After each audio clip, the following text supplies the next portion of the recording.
किनमेल गरेर त आइहाले तर प्रिपेयर गर्नुपर्ने चिजहरू अझै बाँकी थियो कि सेल पनि बनाउनु थियो लड्डु पनि बनाउनु थियो तर धेरै टाइम त लाग्दैन थियो एकैछिनमा हुन्छ मैले गरे भने त एक्लैले टाइम लाग्ने त हैन त्यही पनि बाहिर हामी विदेशमा भएको मान्छेहरूले धेरै चिजहरू लाइक जुटाएर गर्न खोज्छौं still we miss our family we wish that they are together भन्ने कुरा के त्यस्तो हुन्छ तर मलाई चाहिँ के एक्लै भए पनि नेपालको चाडबाडहरू चाहिँ रमाइलोसँग बनाउनै पर्ने लाइक म के पनि छुटाउँदैन लाइक एभ्री डे हुन्छ नि याद भएको अनुसार जति पनि लाइक नेपालमा हुँदाखेरि बच्चा बेलामा सेलिब्रेट गरेको चिजहरू हुन्छ नि सकेसम्म पुऱ्याएर चाहिँ म गरि नै रहेको हुन्छु के and I love that about myself and I will be doing in my future as well. सफा गरे यो चाहिँ मैले कि मसँगका श्रीमानन के भन्छ अरे बोनस पाएको थिएँ क्या पहिल्यै त्यो पैसा थियो अनि मैले ब्याङ्कमा गएर ओछ्यानन गरेँ क्या मानन गऱ्यो भने त धेरै हुँदैन नि त त्यही भएर ओछ्यानन गरेँ ओछ्यानन भने धेरै देख्छ नि त त्यही भएर ओछ्याननको साटेर लिएर आएको क्या मैले कति राम्रो देखिरहेको क्या राजाको अनुहार राखेर क्या जेगा नि त 500 पो हो त राम्रै भयो तर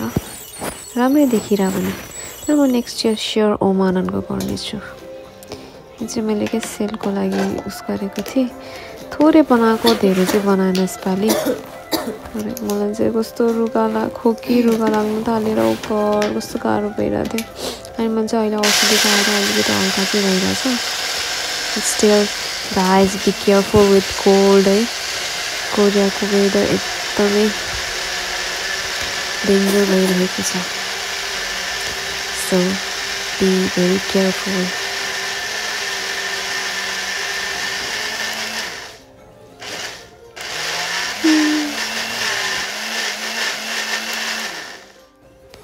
मैले सेल बनाउन थालेर होला क्या म त आजकल अहिले एकदमै पर्फेक्ट भइसकेँ सेल बनाउँदा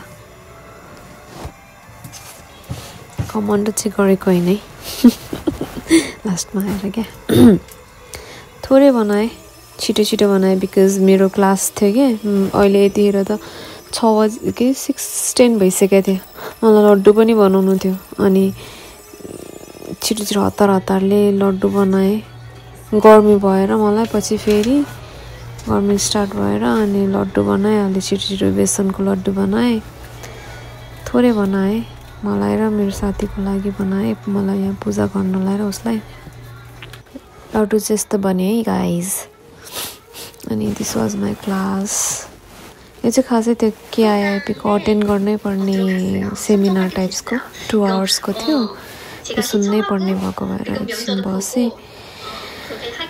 इट वाज गुड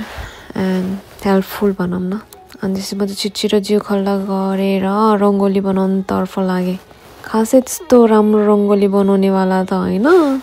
जस्ट अब हुन्छ नि इन्ट्रेस्ट नेक्स्ट इयर चाहिँ राम्रै बनाउँला जहिले त्यसो हुन्छ तर नेक्स्ट इयर भन्दा सेमै बनाउनु गइरहेको हुन्छु म चाहिँ लास्ट इयर पनि यस्तै बनाएको थिएँ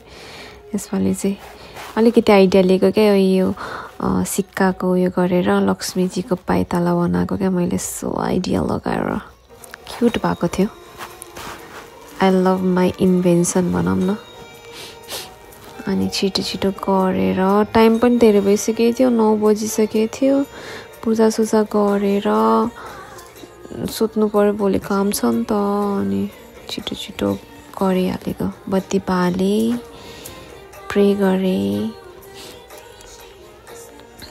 हजुरहरू सबैको लागि पनि प्रे गरेँ hope you guys be rich abundant successful भन्ने चाहन्छु म त्यही हो बाहिर बसे पनि do not forget to enjoy your festival क्या थोरै समय त्यस्तै तामझामै गर्नुपर्छ भन्ने जरुरी छैन कि थोरै लाइक हुन्छ नि टाइम दिएर इन्जोय गर्नु होला अनि दुःख नमाने पनि हुन्छ आफूले गर्न सक्नेसम्म त गर्ने हो नि जबरजस्ती गर्नु जरुरी छैन नसके गर्नुपर्ने उयो नै छैन क्या तर जति सक्छ त्यति चाहिँ गर्नु फर योर ओन ह्याप्पिनेस सानो सानो कुरा यस्तो गरेन भनेर चित्त दुखाएर आफै उयो हुनुभन्दा अगाडि इफोर्ट लगाएर इन्जोय चाहिँ गर्नुपर्छ है बिकज इफोर्ट अलिकति लगायो भने आफै खुसी हुन्छ क्या मैले आज यत्तिकै एक्लैले ढाङढुङ गरेँ होइन यत्तिकै खुसी लागिरहेछ क्या मलाई यत्तिकै मेरो यो प्रेयर सुन्नु होला नहोला त्यस्तो चाहिँ छैन just what I did what I created that make me so happy भनौँ न अनि मैले यतिसम्म गरेँ लाइक हुन्छ नि हुन त ठुलै त्यो उसै गरेको त होइन जङ्गै जितेको त होइन बट स्टिल एउटा सानो क्रिएसन गरेँ एउटा मुमेन्ट क्रिएट गरेँ मेरो लाइफको and I feel so happy Wish you guys are also enjoying Tihar. Happy Tihar and I love you guys. Be healthy. Thank you for watching. Stay healthy guys.